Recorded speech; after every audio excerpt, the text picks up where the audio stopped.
SIR को लेकर रायबरेली में जिला प्रशासन और राजनीतिक दल प्रतिनिधियों के साथ बैठक हुई। बचत भवन में आयोजित इस बैठक के दौरान जिलाधिकारी हर्षिता माथुर व एडीएम प्रशासन सिद्धार्थ मौजूद रहे। इस दौरान सभी राजनीतिक दलों के प्रतिनिधियों में भाजपा से जुड़े लोगों को पूरी प्रक्रिया समझ में आ गई, जबकि अन्य दलों ने कहा कि पहले उनको ड्राफ्ट उपलब्ध कराया जाए, फिर वह अध्ययन के बाद उस पर सवाल करेंगे। हम बता दें कि बिहार की तर्ज पर उत्तर प्रदेश में भी मतदाता पुनरीक्षण होगा, जिसमें 13 बिंदुओं के जवाब खुद मतदाता को देना है। विश्व प्रकाश पाठक, जिला अध्यक्ष प्रतिनिधि निर्वाचन। बैठक हुई थी एसआईआर को लेकर। जी जी, क्या है, देखिए, जिला प्रशासन द्वारा ये अवगत कराया गया कि एसआईआर अब 12 राज्यों में उत्तर प्रदेश सहित लागू होगी और इससे पूर्व भी देश में एसआईआर व्यवस्था लागू हो चुकी है।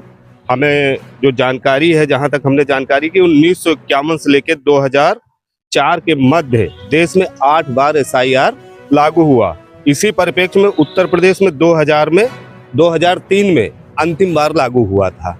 उसी को आगे बढ़ाते हुए अब इस बार निर्वाचन आयोग द्वारा जो ये व्यवस्था दी गई है और इसमें बहुत आसान 13 बिंदुओं के साथ हम लोगों को इस प्रक्रिया में जाना है और इस प्रक्रिया को आसान बनाने के लिए ही निर्वाचन आयोग ने 13 बिंदु दिए हैं। उन प्रपत्रों के माध्यम से हम वोट बढ़ा सकते हैं और घट सकते हैं।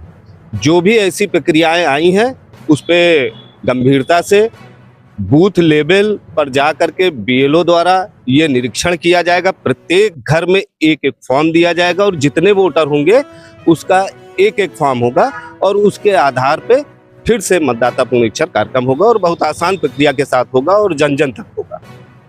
हुई है आप लोगों को एसआईआर के बारे में जो प्रशासन के द्वारा बैठक हुई, उस बैठक में क्या बताया गया आपको? ये विशेष प्रगाढ़ पुनरीक्षण के विषय में बैठक थी।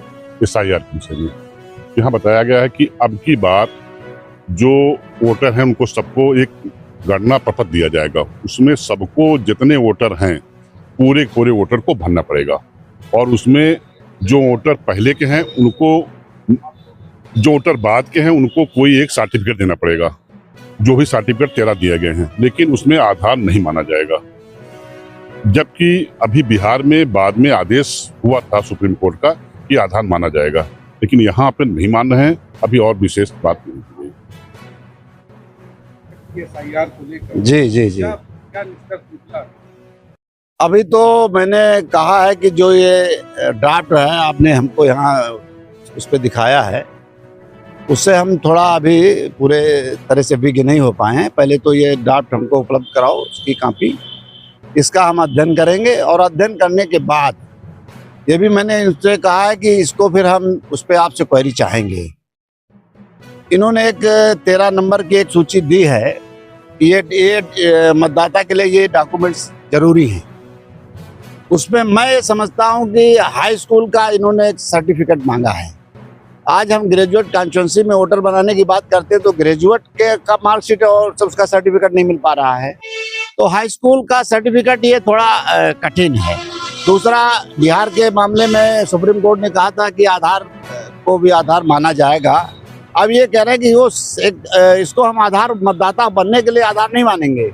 इस पर भी हम लोग अध्ययन करेंगे। बिहार में जो हुआ उत्तर प्रदेश में यहाँ ना हो, इसके लिए पहले इसको हम अध्ययन कर लेते हैं। और मैं समझता हूँ कि जब सामान्यतया एक फोटो देना होता था, फार्म 6, फार्म 7, फार्म 8 का भरते थे, तब तो आज 70-75 साल में मतदाता सूची ठीक से बन नहीं पाई है। ये काम कठिन है कि बीएलओ घर जाएगा, फार्म देगा, फार्म भराएगा, हम उस पर जो लिखेंगे वो हमारी बात मानेगा। हमको इस पर थोड़ा संशय है और उस संशय का जब तक समाधान नहीं होगा तब तक हम इस काम को करेंगे भी और लड़ेंगे भी।